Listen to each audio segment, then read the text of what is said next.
rekomendasinya gimana Pak lift kaca? Dikaitkan dengan pembangunan lift kaca.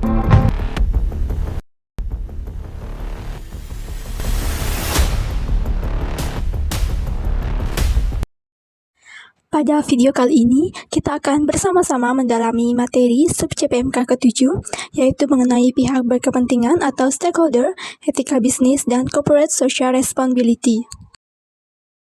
Nah, agar materi ini lebih mudah dipahami, kita akan melihat bagaimana teori-teori tersebut diterapkan dalam kehidupan nyata. Kami mengambil satu contoh kasus yang akhir-akhir ini sangat ramai dibicarakan di media, yaitu proyek pembangunan lift kaca di Pantai Kelingking, Nusa Penida.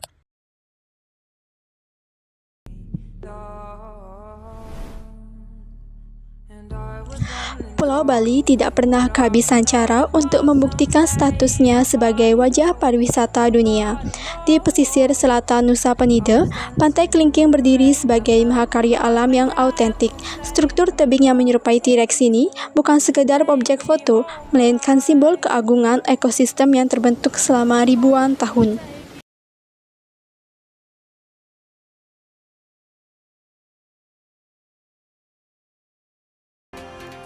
Lain media nasional belakangan ini diramaikan oleh polemik pembangunan lift kaca setinggi 182 meter di tebing Kelingking.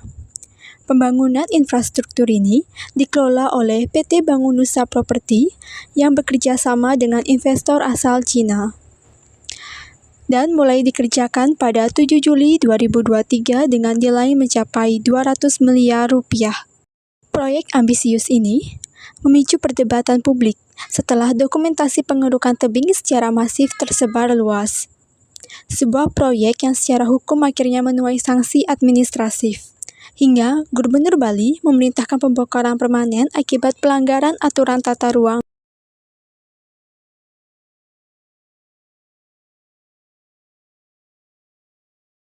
Jika kita tinjau secara mendalam, proyek ini menjadi contoh nyata adanya ketimpangan relasi. Poin pertama yang akan kita pelajari adalah mengenai stakeholder atau pihak-pihak yang berkepentingan. Di satu pihak ada pihak perusahaan dan penanaman modal. Mereka hanya fokus pada bagaimana agar pembangunan cepat jadi dan uang investasi mereka bisa segera menghasilkan keuntungan. Tapi di pihak lain ada pemerintah dan masyarakat luas. Pemerintah berkepentingan menjaga keamanan wilayah, sementara beberapa masyarakat ingin agar alam Bali tetap asri. Masyarakat muncul karena perusahaan hanya memikirkan kemauan mereka sendiri dan mengabaikan kepentingan masyarakat luas serta aturan dari pemerintahan. Inilah yang menyebabkan proyek tersebut akhirnya ditutup karena tidak adanya keseimbangan kepentingan di antara semua pihak. Selanjutnya, mari kita tinjau dari sisi etika bisnis. Sebuah bisnis yang baik tidak hanya mengejar keuntungan, tetapi juga harus patuh pada aturan hukum dan etika lingkungan. Pengerjaan tebing yang dilakukan sebelum izin teknis rampung menunjukkan adanya pengabaian terhadap prinsip kepatuhan administratif. PT Bangun Nusa Property melakukan 5 pelanggaran serius yang membuat proyek ini akhirnya dipaksa berhenti oleh pemerintah provinsi. Berdasarkan berita yang beredar, ada 5 pelanggaran yang telah dilakukan, yakni pelanggaran tata ruang, pelanggaran lingkungan hidup, pelanggaran perizinan terkait ketidaksesuaian rencana tata ruang dan KPPR, pelanggaran tata ruang laut, dan pelanggaran wisata budaya. Masuk ke ranah Corporate Social Responsibility atau CSR. Terdapat kesalahpahaman yang sering terjadi. CSR bukan sekadar pemberian dana, hibah atau bantuan sosial kepada masyarakat sekitar. CSR yang sesungguhnya adalah bagaimana perusahaan meminimalisir dampak negatif operasi mereka terhadap lingkungan dan sosial. Dalam kasus ini, klaim demi kesejahteraan masyarakat menjadi sangat bias ketika fondasi alam yang menjadi sumber penghidupan jangka panjang masyarakat justru dirusak demi infrastruktur komersial.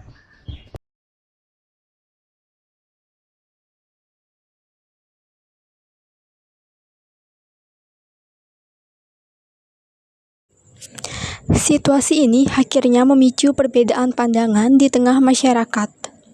Pihak yang setuju atau pro melihat ini sebagai peluang ekonomi yang besar. Mulai dari terciptanya lapangan kerja baru, kemudahan akses bagi wisatawan lansia atau difabel, hingga upaya modernisasi pariwisata agar kita bisa bersaing dengan destinasi luar negeri. Namun, di sisi lain, pihak yang kurang setuju memiliki alasan yang sangat kuat mengenai keberlangsungan bisnis di masa depan. Mereka menekankan bahwa bisnis yang merusak alam pada akhirnya akan merugikan kita semua. Dampak pengerukan tebing ini bukan hanya soal keindahan yang hilang, tapi soal keaslian alam Bali yang mulai terancam. Padahal, keaslian itulah daya tarik utama kita, dan jika itu sudah rusak, tentu tidak akan pernah bisa kita beli kembali dengan uang sebanyak apapun. Nah, teman-teman, berdasarkan kasus ini, setelah kami menelah seluruh aspek yang ada, kami berpendapat bahwa solusi untuk masalah ini adalah penerapan pembangunan yang berbasis konservasi. Pariwisata masa depan harus mengutamakan keamanan dan kelestarian alam di atas kemegahan bangunan fisik. Pemerintah dan investor perlu lebih sinergi dalam memastikan setiap pembangunan memiliki izin yang valid dan kajian dampak lingkungan yang mendalam. Dengan begitu, kita bisa memajukan ekonomi pariwisata tanpa harus mengorbankan warisan alam yang kita miliki. Integritas sebuah perusahaan diuji saat mereka mampu menyeimbangkan ambisi ekonomi dengan tanggung jawab menjaga warisan alam untuk generasi mendatang.